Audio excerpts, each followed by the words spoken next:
मेरे कमरे में आया आज खतरनाक वाला कीड़ा। तो रोजाना की तरह सुबह उठ के मैं अपनी बकरियों को लेके जा रही थी जंगल चराने के लिए। जंगल पहुंचते चाची जी और मैंने मिलके ढेर सारे चिलगोजे इकट्ठा कर लिए थे घर के लिए, क्योंकि इससे ना आग जलाने में बड़ी आसानी होती है। इसमें बहुत तेजी से आग पकड़ लेती है।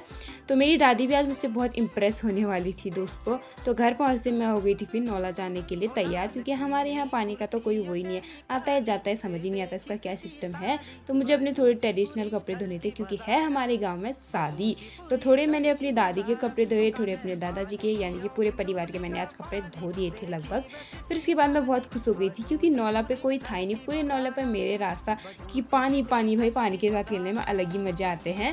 फिर नहा धो के मैं हो गई थी घर जाने के लिए तैयार। और ये देखो मेरा टैलेंट दोस्तों, एक से एक टैलेंट है मेरे पास। तो घर पहुँचते खाना बन गया था, तो मैंने पहले अपने कपड़े धूप में डाल दिए थे। उसके बाद बैठ गई मैं खाने के लिए, और खाने में उड़द की दाल बनी हुई थी। खाना खाने के बाद दोपहर का सारा काम समाप्त करने के बाद मैं चली गई अपने कमरे में सोने के लिए। फिर जैसे उठी, बाहर बहुत ही अच्छा मौसम हुआ था, धूप लगी हुई थी हल्की हल्की। और मेरी दादी ने ना पूरे अरबी के खेत की गुड़ाई कर ली थी। जितने में मैं आराम कर रही थी, जितना मैं सो रही थी, उतने में मेरी दादी ने देखो अरबी की गुड़ाई भी कर ली थी। तो ये होती है पहाड़ की औरतें। फिर मैंने भी घास काटी। और दोस्तों ये बताना इसको क्या कहते हैं, इस बार मैं आपको इसके बारे में बिल्कुल भी नहीं बताऊंगी, आप लोगों को पता ही होगा, तो कमेंट में बता देना।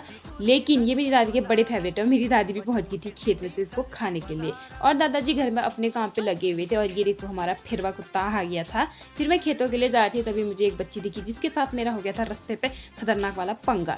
तो रात को ना दोस्तों मेरे कमरे में एक कीड़ा आया था, ये तो मैंने देख लिया था, वरना पता नहीं क्या हो जाता। तो आई होप आपको ये वीडियो पसंद आएगी। तो मिलते हैं आपको जल्दी एक बड़े मिनी ब्लॉग में।